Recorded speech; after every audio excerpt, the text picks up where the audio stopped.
right, I see people starting to filter in. We'll hold on just a second. Let people get in here and get comfy.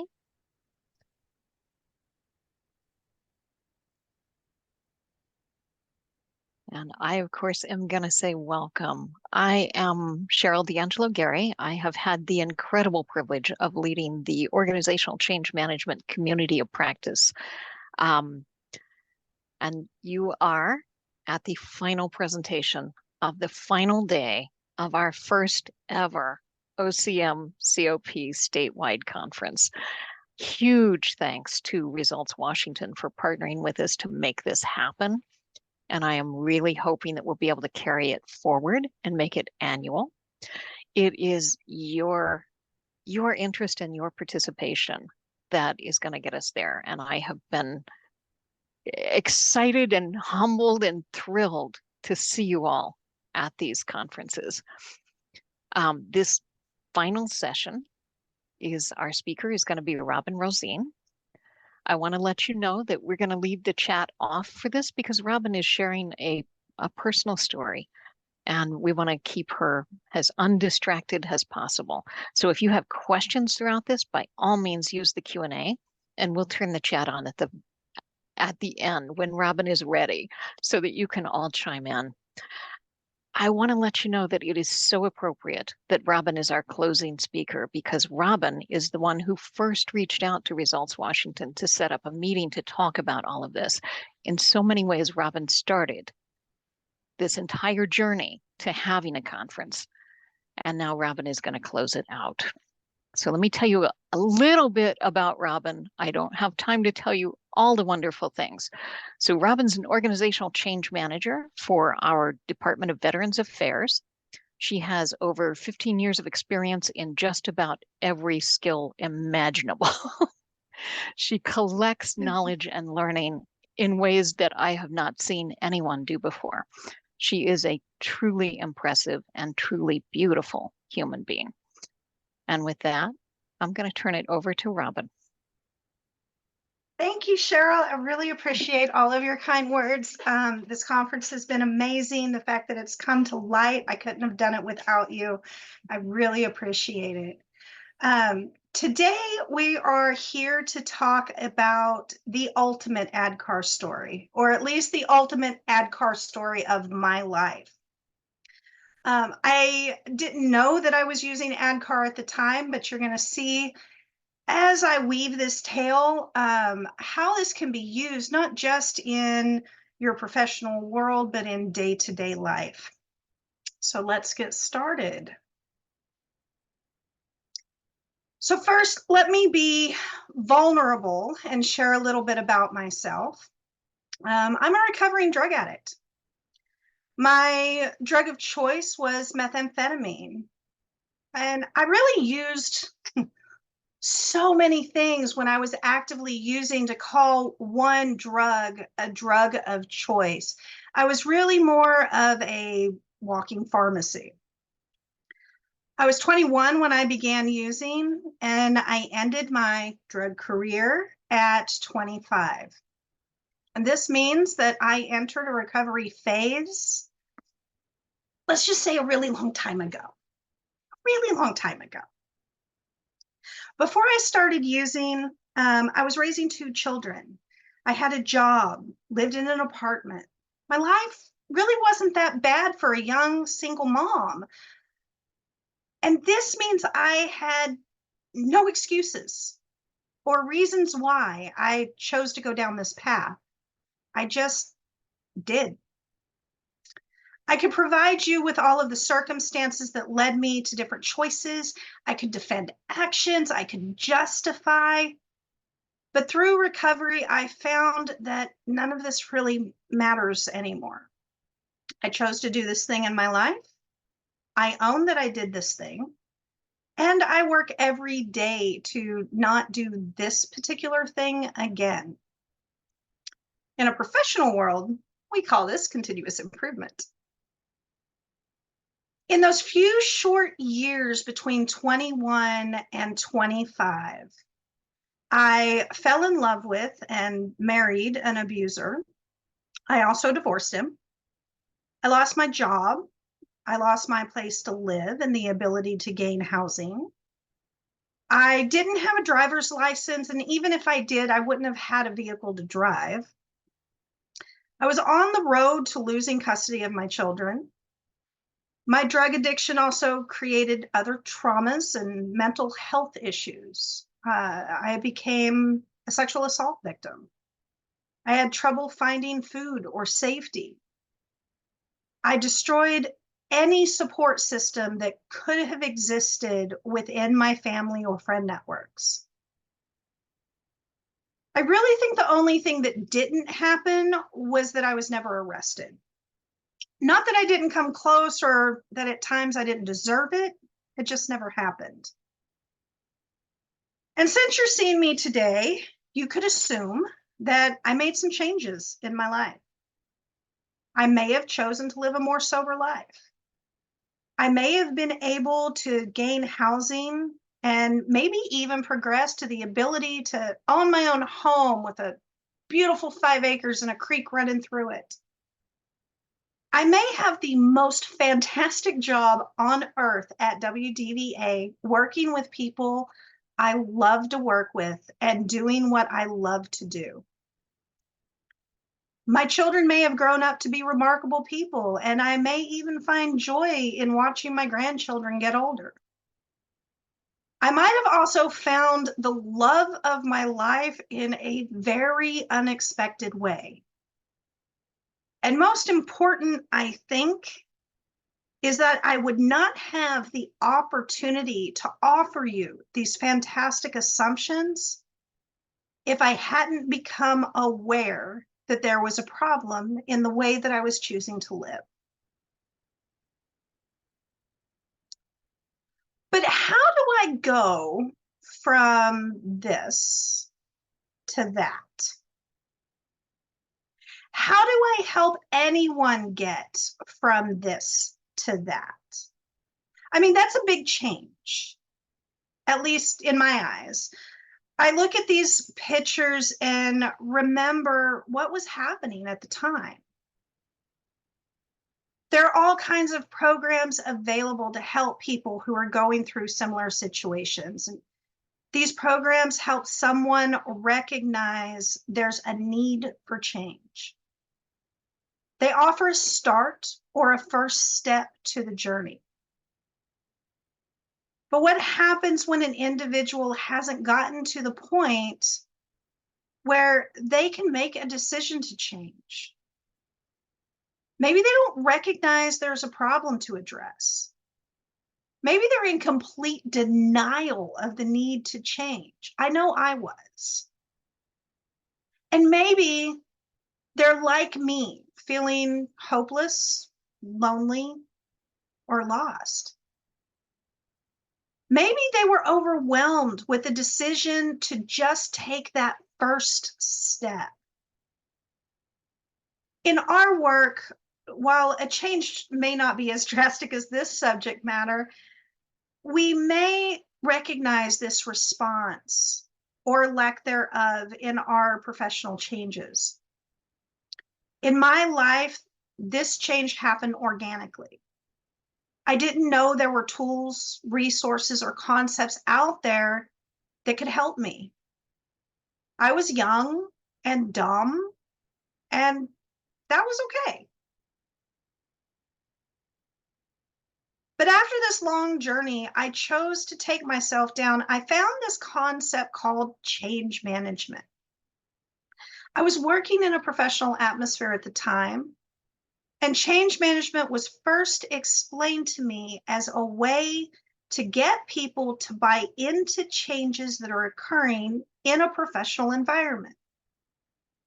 The change could be technical in nature, it could be focused on business process, or maybe a change in policy.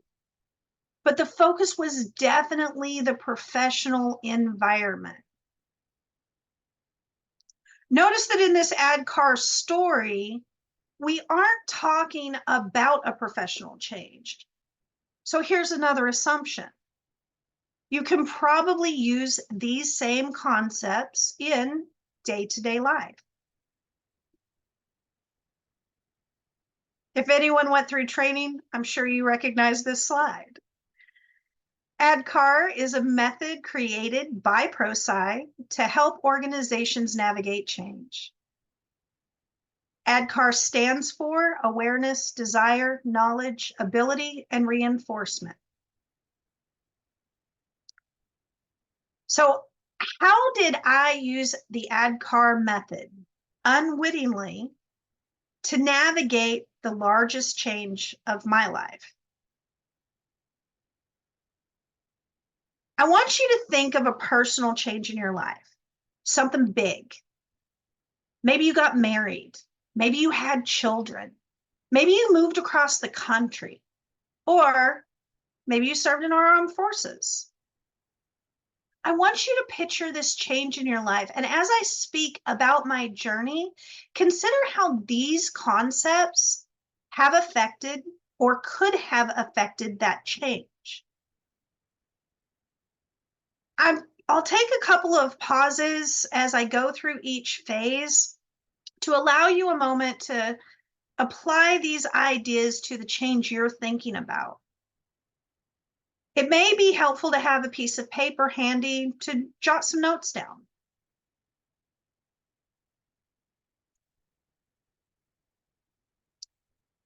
The first part of my journey was recognizing that I was suffering and that others were suffering around me. At the age of 3 years old, one day my son came out of his room, took one look at me, and asked me if I was sick. The thoughts that ran through my head were mind-blowing. I was convinced that my son knew that I was doing something bad. He knew that I was using. He knew we weren't living a life that we should be living. And this is where I recognized or became aware that there needed to be a change. Awareness in the ADKAR model is knowing that there's a problem, that something needs to change or is going to change. In many situations, this idea of becoming aware can create an emotional reaction. Whether you're speaking about personal or professional change doesn't really matter. It's the same idea. There's almost a grief process that takes place. We feel as if we're losing a piece of ourselves. And I've seen this occur on project teams. But I've also seen this when someone gets married and is losing their sense of singularity. I've seen it when someone buys a new car or house and has to process the loss of monthly cash flow. Once people become aware, they may experience denial, anger, or confusion when the change is first introduced. At this paramount place, this place of possible mental clarity, there's opportunity to recognize that things could be better. We can help a person move from an emotional state to a logical state simply by asking questions.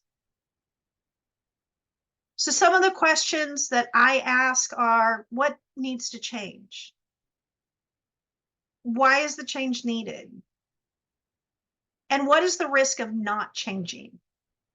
And this last question is so important. What is the risk of not changing? What will it hurt? Can we try something and see what happens? In retrospect, I really wish there was someone to encounter in that early stage that could have asked me these questions to help me recognize that it truly was a moment of clarity. Now, my son at 3 years old couldn't have possibly known what drugs were or even recognize the harmful effects. But he did recognize that there was a problem, and he helped make that problem visible. And I thank him every day for the part he played in helping me find recovery. For someone experiencing this moment of clarity, these but questions can help solidify the idea that there is a need for change. This first step doesn't remove all of the barriers. I suppose that's why ADKAR created an entire model instead of just talking about awareness. So, here's your first pause. I'll give you 30 seconds. What is your change? What will happen if you change? And more importantly, what's the risk if you don't?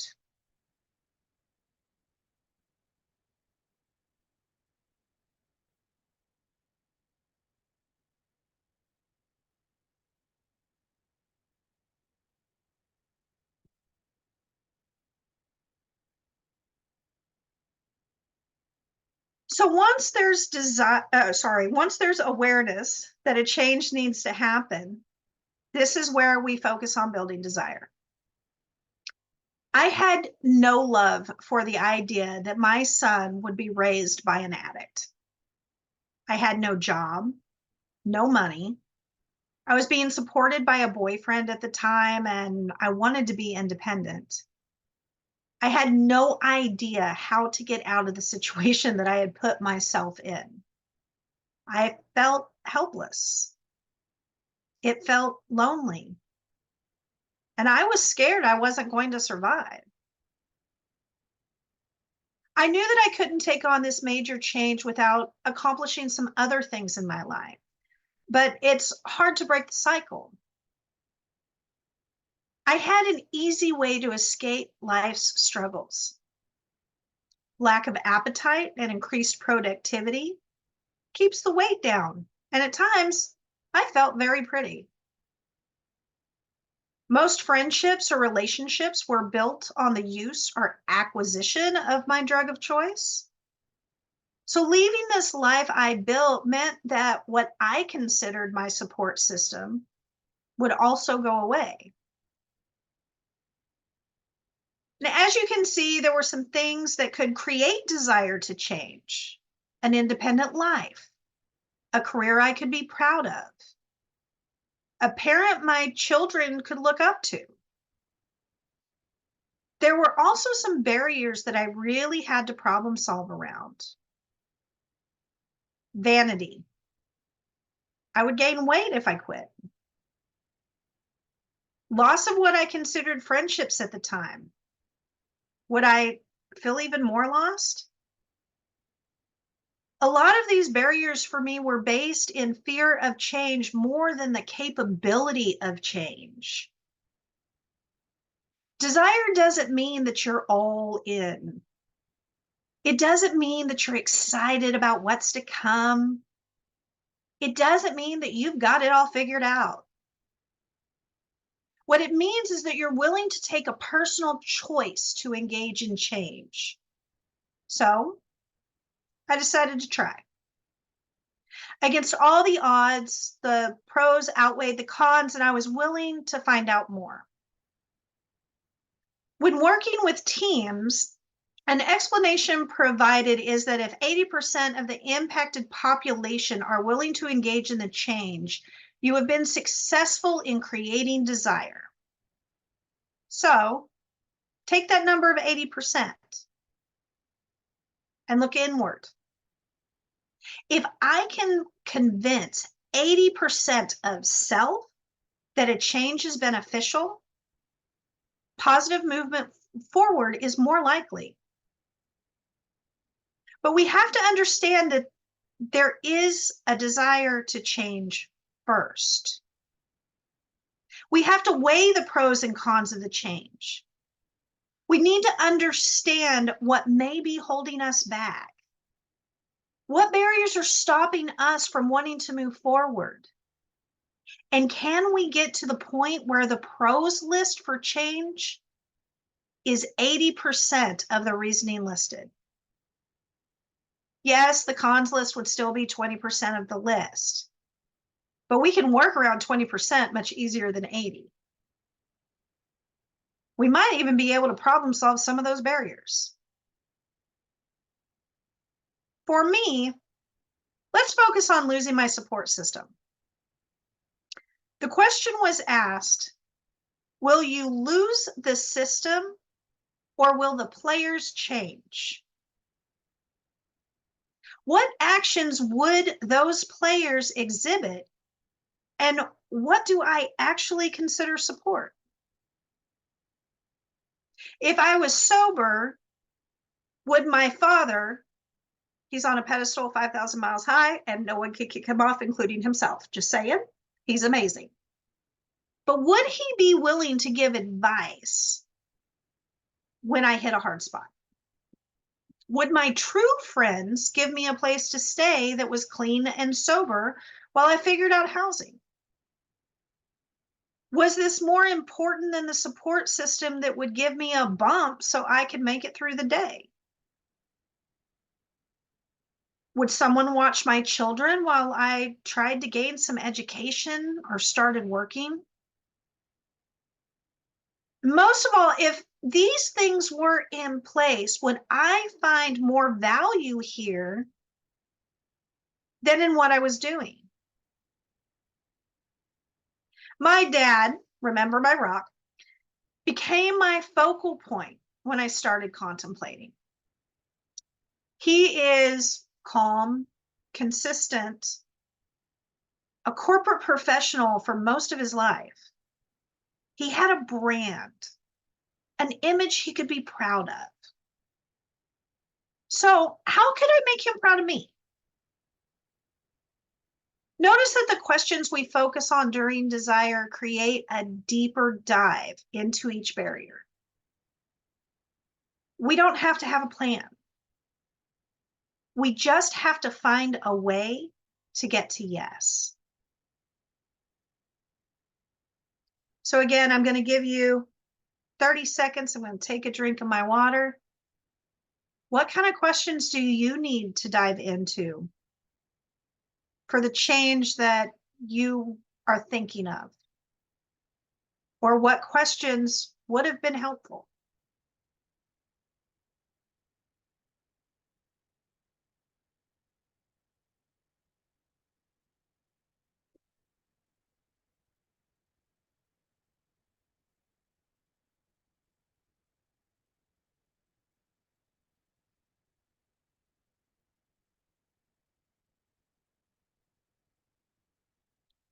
So now we're aware that a change may need to occur. We have a desire to change, but we may not know how to make the changes or how to remove the barriers that we identified in that desire element. I needed training on how not to be a drug addict. I enrolled in outpatient treatment and I went to treatment classes 3 times a week and then once a week and then once a month. This lasted for about a year. I attended AA and NA meetings. I was then sent to classes on how to re-enter the workforce. I received stipends for new clothing and haircuts. I received assistance for rent and food. So I was able to take the first steps towards appropriate housing. If anyone in the room is from DSHS, thank you. Tap yourself, pat yourself on the back. You do have success stories.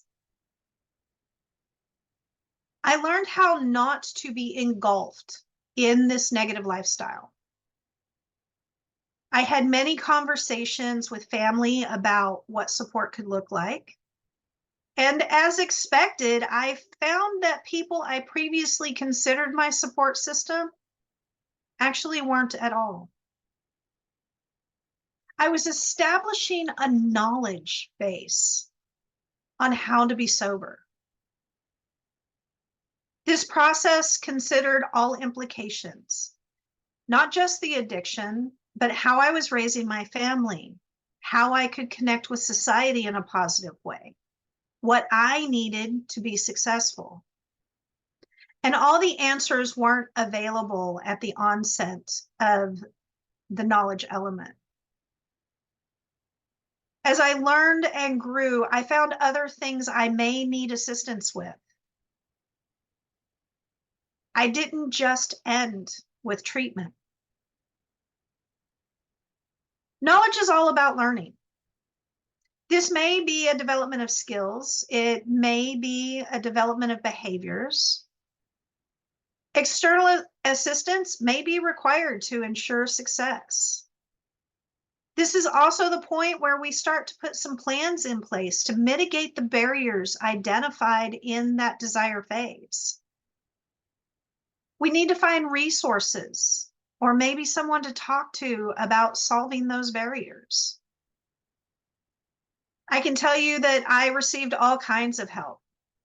State assistance, nonprofit assistance, familial assistance. And this was the longest part of my journey. It was almost as if I was learning to walk and talk again. I had to relearn simple manners and etiquette. I focused on self-talk. I took time to decide what was really important to me and what I wanted to strive for. There is no one perfect timeline or set of achievements. Change is based on the individual, not an organization, and certainly not on someone else's opinions. This is true even in project teams. If an individual decides not to participate in a change, the change will not occur, or will at a minimum not reach its full potential. But as I worked through each barrier, I was able to become more and more self-sufficient. The knowledge phase is where a working action plan is developed. What is the first step? What is the next? What needs to be accomplished before something else begins? Do we need to slow down? Or can we speed up? Do we need to add something to the plan? Who can help with this? And how do we connect with them? Remember, I stated this is a working action plan. That means it changes and adapts to situations as they come up. Sometimes there's an opportunity to be proactive. Sometimes there's not. But the plan keeps growing and changing until you reach the end. For me, I had to be specific. Every Sunday, I would sit down and determine what I needed to accomplish for the week ahead. I had to make a phone call. Then I had to attend an appointment. Then I had to go to my first class. I couldn't plan very far ahead or I would become overwhelmed. I also needed this list of things to do to help keep me focused. I needed people in place that would hold me accountable if I did or didn't do the things on the list. I had to have support. I didn't understand what commitment to a cause was anymore. I didn't know how to value myself over others. I didn't understand words like responsibility or accountability. I was in a world where experiences happened to me. I was not an active decision maker in my own life, and I had no idea that I could be. Without measuring the pros and cons and desire, we can't determine what skills we need to obtain or what steps we need to take to become a whole healed person again. You also can't determine what's holding you back.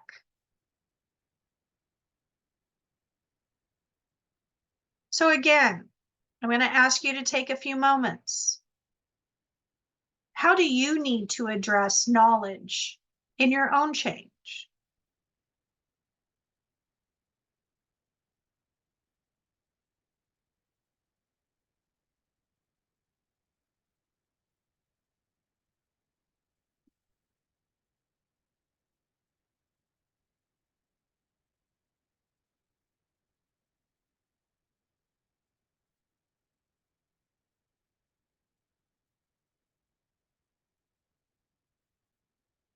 So, my favorite part of any change, we go live. This is the ability to demonstrate a change in behavior or process. Once I felt like I was prepared to move on my own, knowing I had the ability to be successful, I earned my first sober job at the Department of Corrections. A bit ironic that my first job was with a place that regulates such behaviors. I moved away from toxic relationships. My children and I got a little apartment that was just for us. And even with young children, we sat down together to talk about what we would allow in our little home and what we wouldn't. As I started getting healthy, my friendships changed dramatically. I was now hanging out with people who had goals and aspirations. People who were going to school on various subjects, people who knew how to have fun without adding substances. I learned how to go shopping for food and how to walk out of my house alone. And eventually, I knew that I was past this phase of ADKAR when I started having dreams for the future. Ability is a measurement point. Do we know what done looks like? Did we do the things we set out to do? Do we need to make any adjustments to our plan? So let me go back to that first question. Do we know what done looks like? What needs to be in place to be considered a full transition? We've been working our action plan for a while now. We're at a place where the basic essentials are being met. But we may not see an end in sight. Depending on the situation, we may want to create some SMART goals. Understanding what we're striving for helps us reach the finish line. SMART, here anyway, stands for specific, measurable, attainable, relevant, and timely. Now, you may hear other words in other places within this acronym, and that's okay. The concept's always the same. But remember how my dad became a focal point for me? He had a brand, a persona that he could be proud of. He used this positive example in my life to demonstrate my own success. Part of his brand was that he held stable employment with the same company for 23 years before he started his own business. So looking at the idea of a SMART goal, I decided I wanted to find stable employment, specific, that I held for 25 years or more, because I had to add some competition in there for no discernible reason. But it's measurable. It had to be in a field that I had skill sets in. I had no higher level education and I like to organize. So I wanted to start as an entry level office assistant. This was attainable. The whole idea of employment would help keep me safe and sober. So it was relevant in what I was trying to accomplish. And I wanted to have this in place within a year. So let's reflect. I want to get a job as an entry-level office assistant within the year in a company or organization that I can work in for the next 25 years. Boy, this would make my daddy proud. It would help me be a better parent. It would keep me housed and fed. and I can continue my action plan that was developed in the knowledge element. I also knew exactly what done looked like. I could say I was successful, but not quite. I've been employed by the state of Washington for 22 years. I have one more year to match my dad's passion and 3 more years to reach my goal.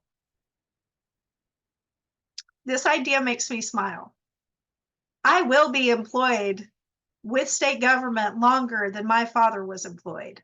Ha ha ha. So I want to give you just a few minutes and thinking of this change, what would that SMART goal look like for you?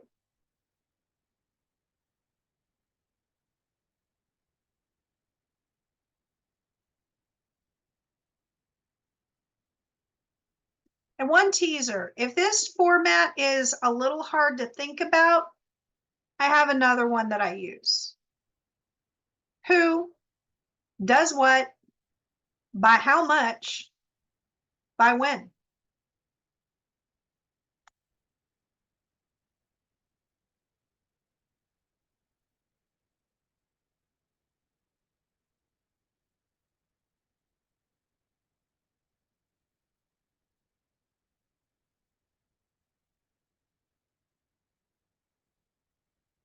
And now we are at reinforcement.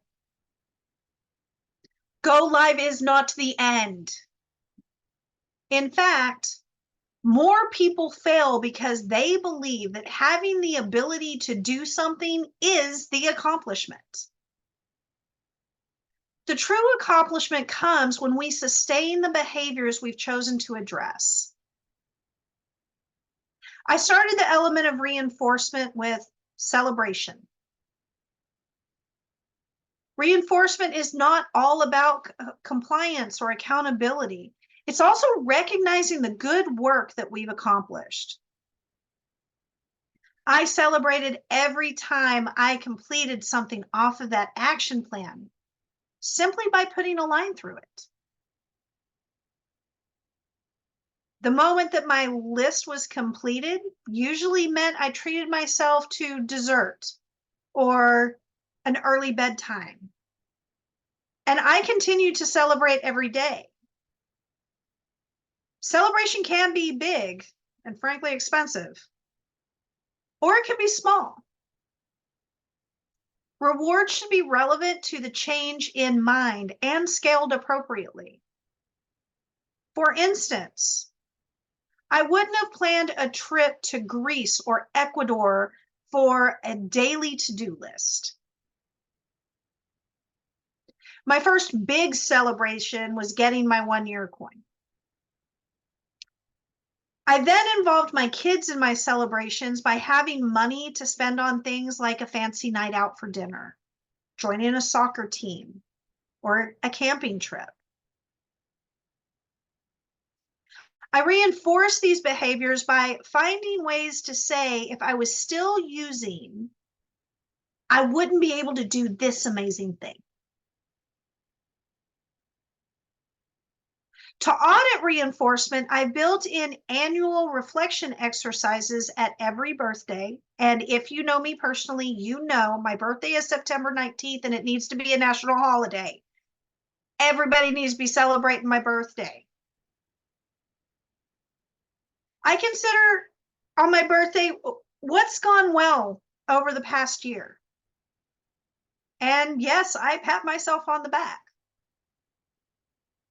I also consider what didn't get accomplished and if that thing still holds relevance in my journey. And what do I want to do next? Or what is my next SMART goal? Now, I still can't future trip. I really can't. I can create 5-year dreams but I can only set 1-year SMART goals. The SMART goals usually support the dreams. Occasionally, I check myself by attending a random AA or NA meeting. I work to maintain a healthy stress level and plan for or manage events that could trigger a negative response. A healthy work-life balance is a must in my world. I even rescued a dog during COVID to help remove the feeling of isolation. And for those of you who don't know, isolation for drug addicts is a big no-no. I have plans in place for when I get sick and I have to take medication. I know that I can't have control over any narcotics. It's a possible trigger that I really don't want to deal with. So I've found ways to avoid the negative response. I continue to reflect on my goals to ensure I'm headed in the right direction for me. I continue to grow and learn and know it's because I made a healthy change in my life. And we could focus on reflection or audits here, but I want to leave you with a happy feeling in your heart. So, how will you celebrate success? Are you only looking at the end goal, or are you considering how you can celebrate along the way? Remember, you should have that piece of paper. Write it down so you can make it real.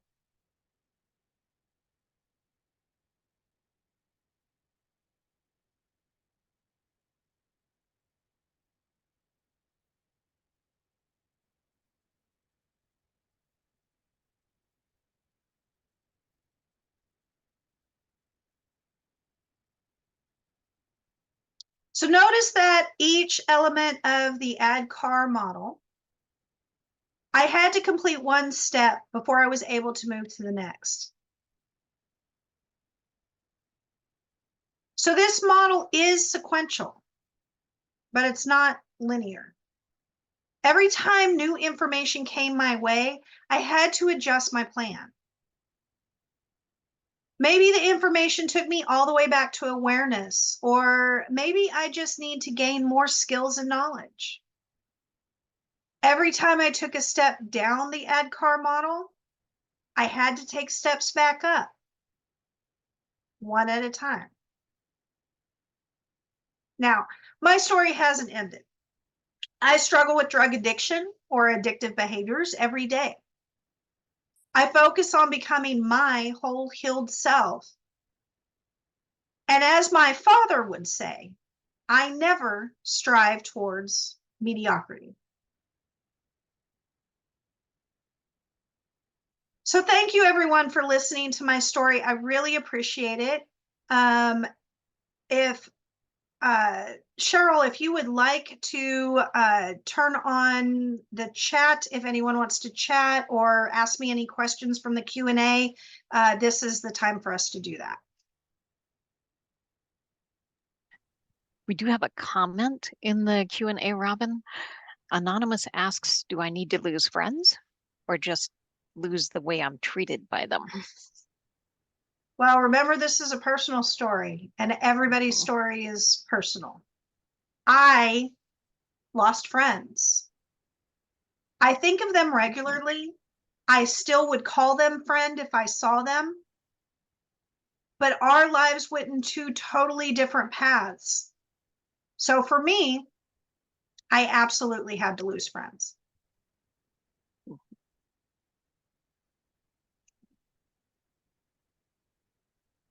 You are getting many thank yous for trusting us with this story.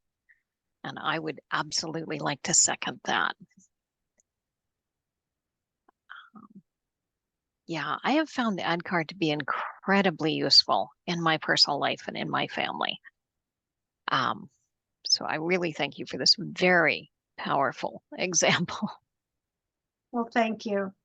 And honestly, if we don't have any questions, then I would like to take the honor to close out this conference. This was an interesting journey to build this conference. I was able to gain friends and relationships with people that I never thought would happen. First, I want to give a thank you to the OCM Community of Practice for our state. If you would like to join the Community of Practice, please, please, please email change@lni.wa.gov.